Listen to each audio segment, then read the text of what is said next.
Welcome back. This is Unit 16, the second half of it, Day 2 notes. Still working on area, so looking at some two-dimensional shapes. Kind of a warm-up here, the first one. I gave a chart and just looking for the different pieces of it. So looking for the radius and the circumference, but you know the area. So for circles, the circumference, which is also the perimeter. So around the outside edge of it, since it's not a flat shape, the circumference is either 2 pi r, so 2 times pi times the radius, or some people prefer diameter times pi. Either way is fine, not a big deal. So the area, though, is going to play an important part to this. Area is pi r squared. So the reason why that's important is because this middle one here is the total area.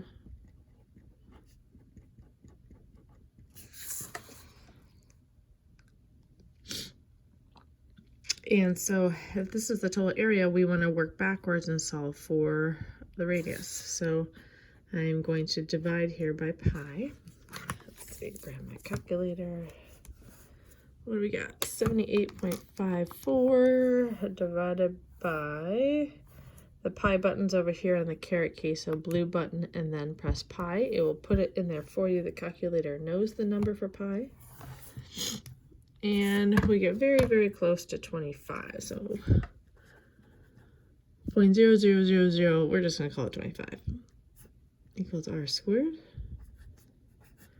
Now, normally when we're solving a quadratic, something with exponent of 2, we square root.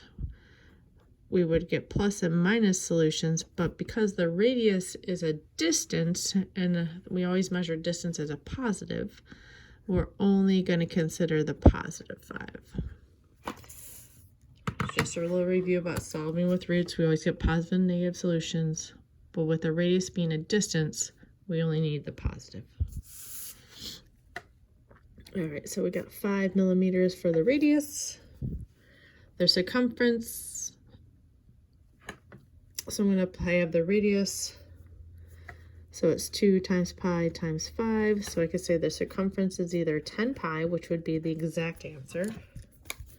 Or if I do 10 times pi in my calculator, I got 31.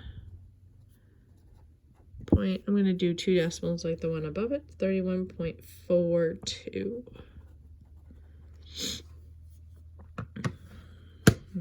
All right, looking at a rectangle, and this is an X sitting there. So we got variables involved. Remember, if it's a rectangle, opposite sides are equal.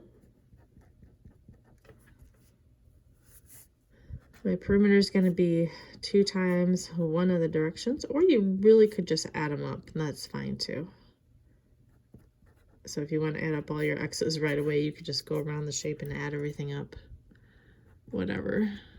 Seems more like you don't have to follow if you're like, I'm just going to add them. Cool, add them. 4x plus 14, 2x plus 22. So this one will have variables involved in it. So the perimeter as an expression, I don't have an exact number, but it's going to be 6x plus 36.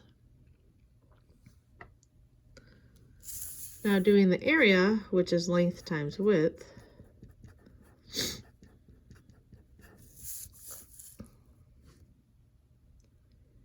well, I have these 2 dimensions, so length and width, and I need to multiply out these.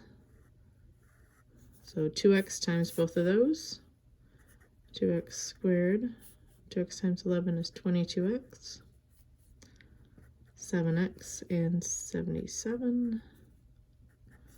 So again, with variables involved, 2x squared plus 29x plus 77.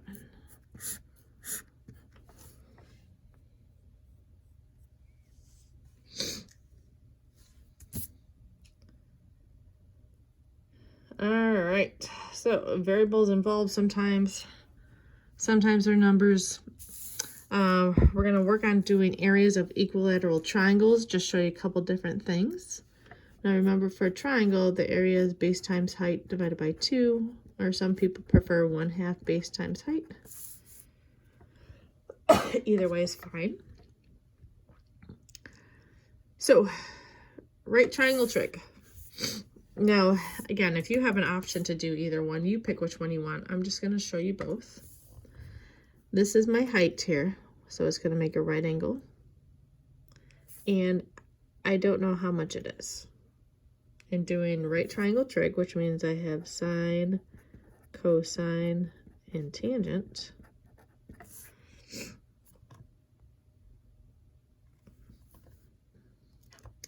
All right, there's one important fact I just skimmed over, but it is bolded here. It's equilateral triangle, so all sides equal.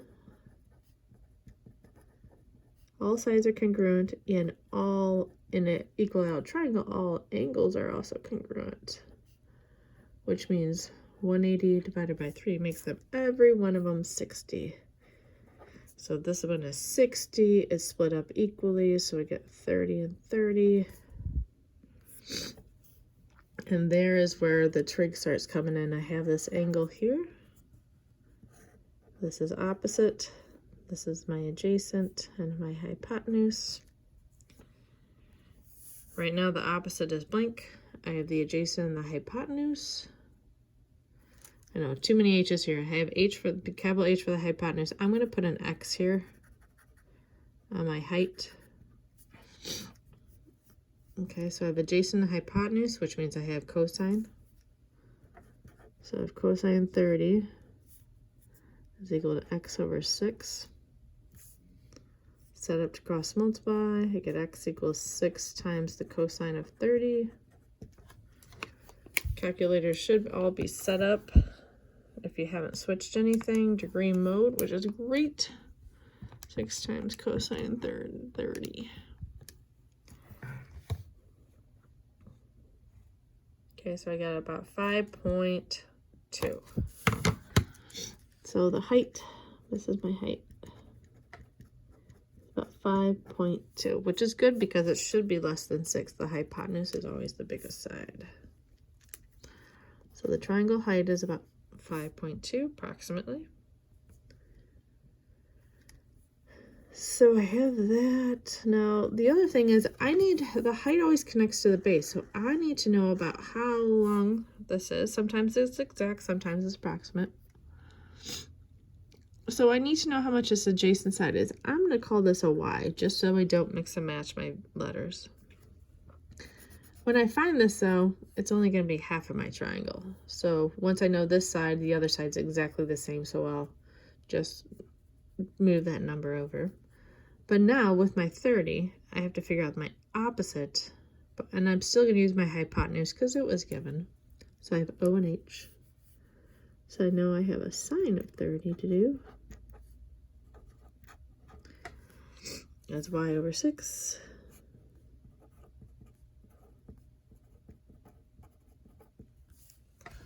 Six times sine of 30. Type it in. I get a 3. Oh, you know what? That's silly of me. Of course, it's equilateral triangle. All the sides are the same. So each side is just good to practice with trig though. All right, so my area formula. After all this, I have the area. Base times height over 2. All right, we know the height. The height here is 5.2. It connects to the base. So those two have to make like the T. They have to connect to make the base and height, the perpendicular lines will make your two numbers you want. So what do we got? 6 times approximately 5.2 over 2. And I only say approximately just because we used a decimal. Pick this thing out. There we go. 6 times 5.2 and then divided by 2. It's about approximately 15.6. And we got centimeters squared.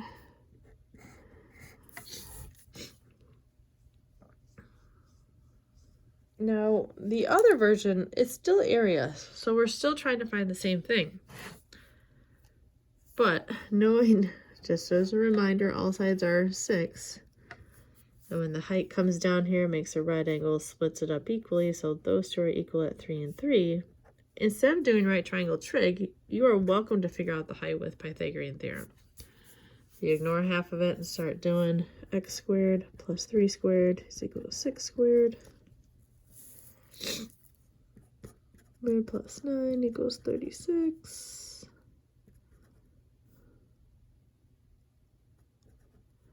X squared is equal to 27. Square root it again, and now because we're looking for a distance, I'm not going to do positive and negative. I'm going to square root 27, and I got about 5.2, which, since we're doing the same numbers, the height should be the same as it was before. So the area is your base. This is your height. So whichever method you prefer, go for it. And we get the same numbers and we get the same outcome.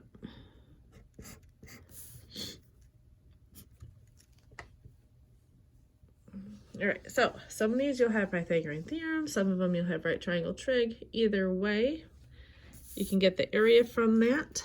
All right, so find the area of an isosceles triangle, so 2 equal sides. You can see there are 2 equal slashes here. With the vertex angle equal to 100, so that's the connection here. Again, we're going to do base times height over 2. Okay, we already have the base. Here's the base. The height has to be thrown in here. So I do this. So I know I'm calculating my height here, but I should intentionally make it as a right angle. It's supposed to. That's the altitude or the height. So because these two are identical on either side, I take the 100 and divide by 2 and get this angle's 50 and 50. The side here splits up to be 8 and 8. And now you pick either the right one or the left one.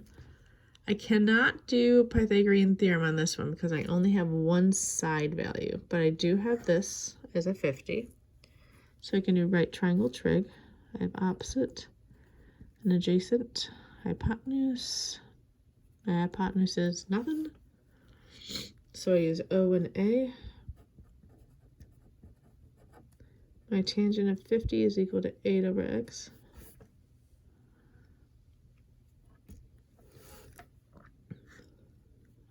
Cross multiply.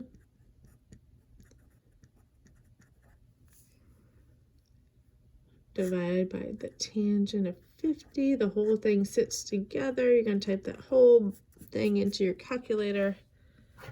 8 divided by tan 50.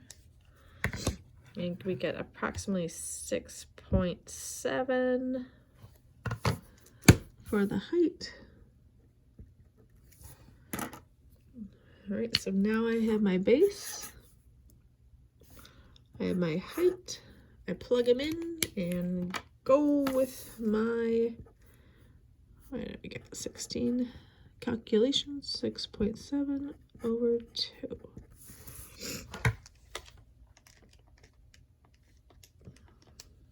Okay, so 16 times 6.7 divided by 2.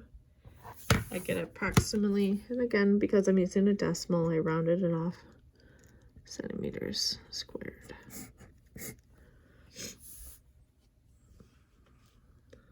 Now, we're going to take this idea for a triangle and we are going to put it into other shapes. And I'm going to show you what's going to happen. And you can read through on the second page. It talks about regular polygons, so we need to refer to that. And we're going to have different shapes. They're talking about making something outside. So before we even get involved in this, regular polygons are symmetric.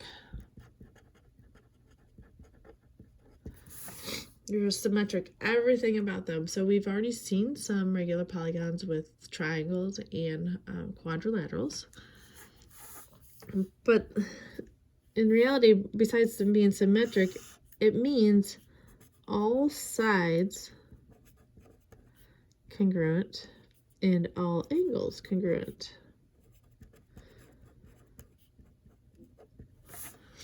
So it means the side lengths are, so whatever shape you have, it means all the side lengths will be the same. So if one is 10, they're all 10. If one is 22, they're all 22. And all the angles are going to be congruent. Sometimes they will tell you the angle, but sometimes we'll have to figure it out. Now, you're going to be thrown some names. So let me get you some polygon, which means many-sided names.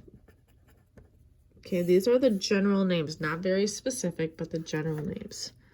So with 3 sides, so the number of sides, if there's 3 sides, we've worked with those a lot, they're triangles. 4 sides, quadrilaterals. 5 sides are pentagons.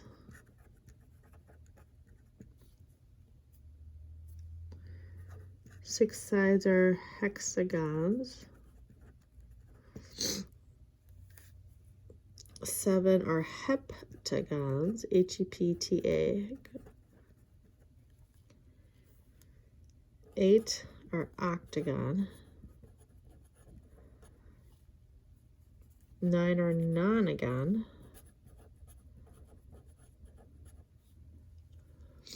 Let's see, 10, decagon. You'll see some of these prefixes and other things too. Decade means 10 years. 12, gonna pop up do for 2, decagon, so a 2 with a 10. Dodecagon. And the only other one with a specific name you might see is pentadecagon, which means 15-sided shapes. And they will put the word regular in there. Now, anything else they'll refer to as, they'll put N with the word gon on it. So if you see something like 22 sides, this is going to be referred to as a 22 gon. There may be a specific name, but we're not going to worry about it. So a 96-sided shape is going to be a 96 gon. And it has to be whole numbers. There cannot be decimals for sides. That would mean it wouldn't connect all together. All right, so when you're done with that, flip it over to the next page. We're going to talk about what happens. So you can see that there's, in each one of these pictures, there's a circle on the outside, and there is a regular, I believe, hexagon in each one of these. Now, the hexagon is inside or inscribed in the circle, meaning every corner or vertex of the hexagon touches the edge of the circle. Now, in this first one, it says 2 radii drawn to 2 consecutive vertices of the regular hexagon form a central angle whose measure can be found on the rotational symmetry. That's a lot to take in. So if we start here at the center, I go to one corner, and that's 1 radii. So it's going to the corner of the polygon, but it's also going to the edge of the circle. So this is a radius, and this is a radius. All right, but I could do it in more than one spot. Sorry. There we go. Rotational symmetry means, like you saw me spinning the paper, means I could do it over and over again and it's going to look exactly the same. Now, the angle that they were talking about is sitting right here. Now, if I connected these all together, 1, 2, you have a circle here. So if this is a regular hexagon or octagon or nonagon or decagon, at the center you form a circle. If you connect all these, you have 6 triangles here. you have 6 central angles, which are all the same because this is symmetric. So I take that circle, 360, and divide by 6, and get that this measure for each one of them is 60. So it's a way to get that start off angle.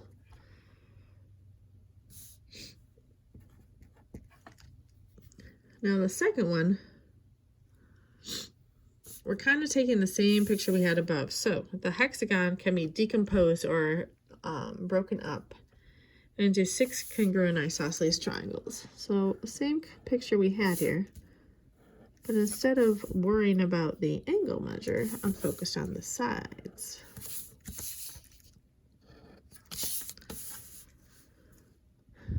All right, there's one. There's a second one. And now the reason I can do this, because in the same circle, in a circle,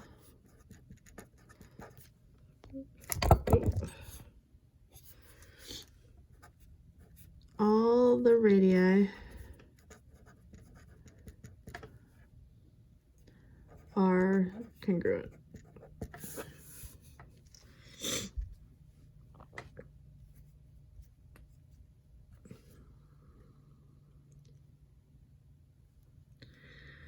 All right, so I got side measures that are equal. I can figure out the angle at the center of the circle or the center of the hexagon.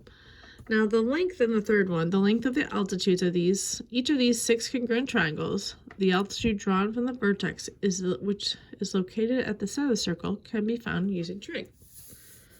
Okay, so I'm going to break this down and only have one triangle sitting here.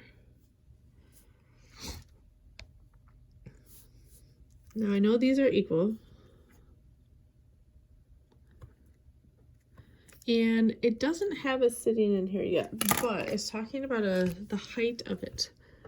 The height here, which goes to the side, is also has another name. This height here, since it was 60 when I started, I got 30 and 30. And as long as you have a number going on in some of these problems, we can do some trig.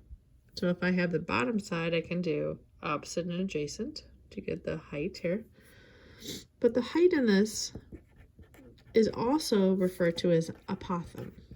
It sounds like an opossum, but it's spelled differently. Apothegm, the height, is anything that goes from the center of a regular polygon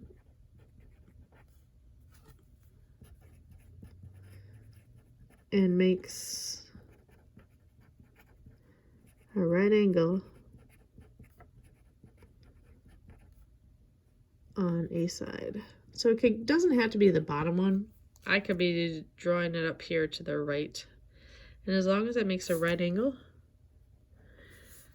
it's called the height, it's called the altitude, and it's called the apothegm. All those words can be intermixed, which is fine, and you'll see them going in different ways. And this last one here says the length of the side can be formed, that forms chords of the circle can be formed using trigonometry. So this one goes up here again. Again, we dropped down in altitude, and it was 60 to start with, 30 and 30. But this time, I can find this one. Now, this is assuming, I believe, that you know a number. So you have a number sitting on the hypotenuse. So we can do trig with opposite and hypotenuse and do some sine on that. So let's get going here. Let's try some of these. All right, on the next page, on 2.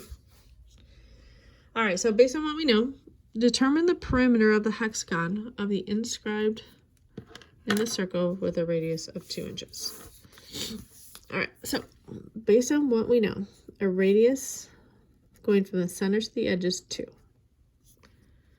It's a hexagon again, so I take the 360 divided by, there would be 6 sides, so 6 angles at the center. So I get 60. So this angle at the top is 60. The reason I'm writing it outside is because I'm dropping in an altitude here. And it will split it up and make it 30 and 30, and there will be a right angle. So it's asking for this perimeter outside edge. It's regular. So I'm looking for this side on the bottom.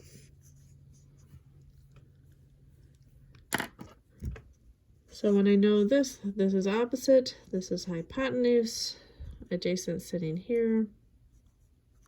Adjacent has nothing right now, it wants the outside edge, so what do I have? Sine of 30 is equal to opposite over adjacent, y over 2. Cross multiply, 2 times sine of 30.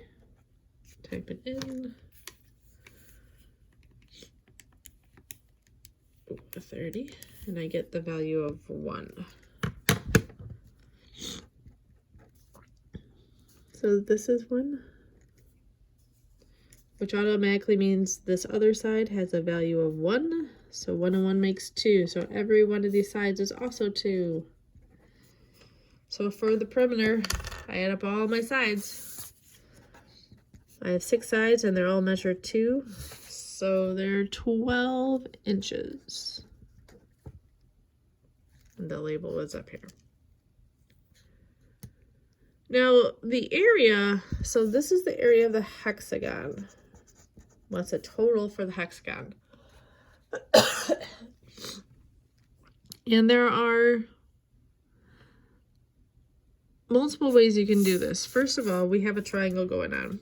I don't know the height yet, but we can get there. We'll put an X on that one. All right, I have the height as adjacent. This is 2 for the hypotenuse. So if I do cosine of 30 equals X over 2, cross multiply. What I do, 2 times cos of 30 is about 1.7. All right, so the height is about 1.7.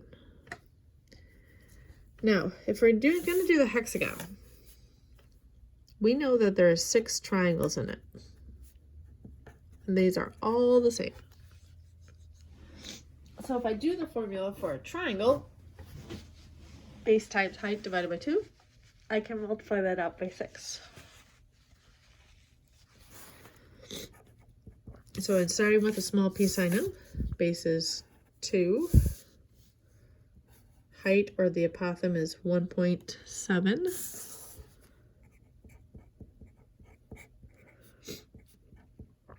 Is 1.7, so 1.7.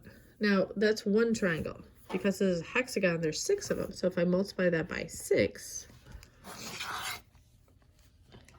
1.7, 7 times 6, I get about 10.2. So for the hexagon. And this is inches squared. Now, there is another, when you do have a regular shape, there is another area formula which may be something you're interested in. It's the apothem times the perimeter divided by 2. So it's taking that base and doing the perimeter. So it's the same dividing by 2 the triangle has, same multiplying by height. But instead of multiplying by 6 at the end, it's doing that right away. So you can go either version, and that's fine. So it's 1.7 times 12 divided by 2. It's really just reversing the order you're doing something, and either way, it's fine. So decide which way you prefer to. I'm going to refer back to the triangles every time, so that's how I'm going to go. But if you're more comfortable doing it the other one, you decide. All right, so the next one is let's see, we got an octagon here. So octagon, I know I have 8 sides now, so things change a little bit. The radius is 2.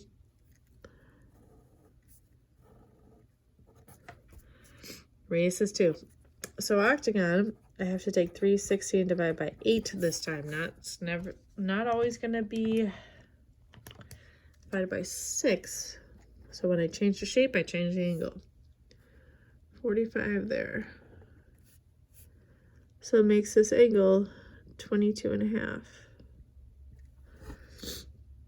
That is hard to read. So I'm going to draw the triangle here. So this is my 2. 45 for the whole, which means 22.5.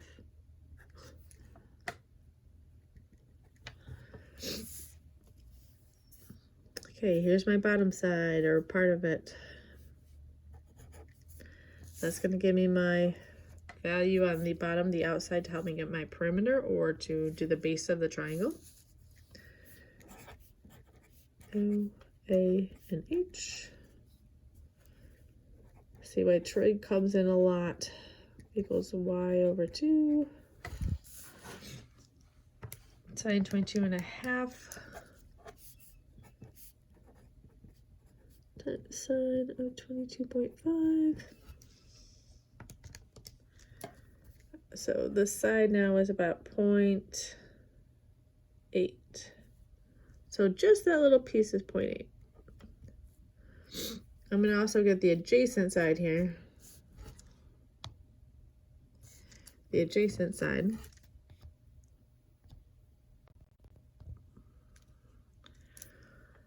So I'm going to do cosine 22.5 to get my height. X over 2.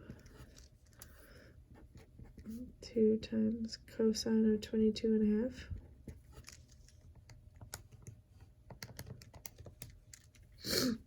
The height is about 1.8.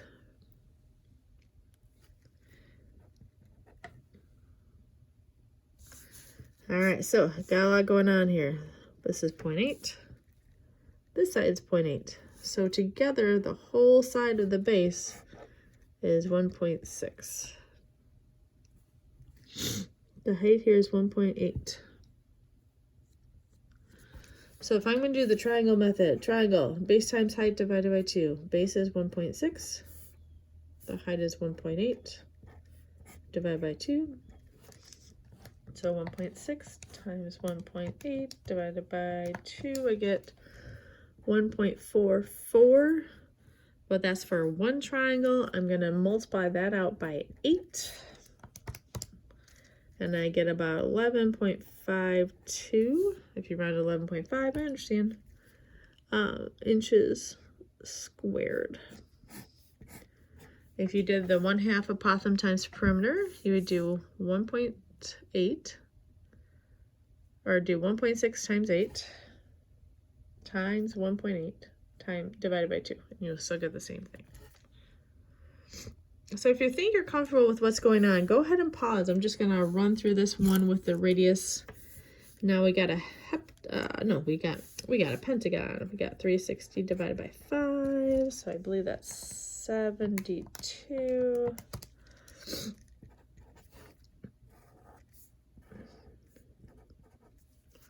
You're gonna drop down an altitude to make 36. Radius is 12 here. We need to figure out both. It doesn't matter the order. Okay. Bottom, so I have, what do I have? This is opposite. Sine 36 equals y over 12. 12 times sine 36. Now, they're not always this order, so just be careful. I get the bottom is about 7.1 for that half. So that means that automatically the other half is 7.01 as well. To get my height here, or my apothem, this is my adjacent, so I do cosine of 72 is equal to x over 12. 12 times cos of 72. No, I'm sorry, it's not 72. What am I doing? It's cosine 36. I apologize. That's 9.7.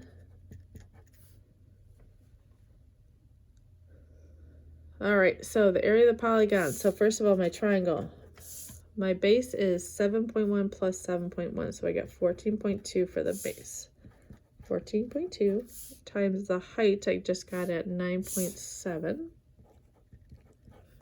divided by 2, and this time there would be 5 of them.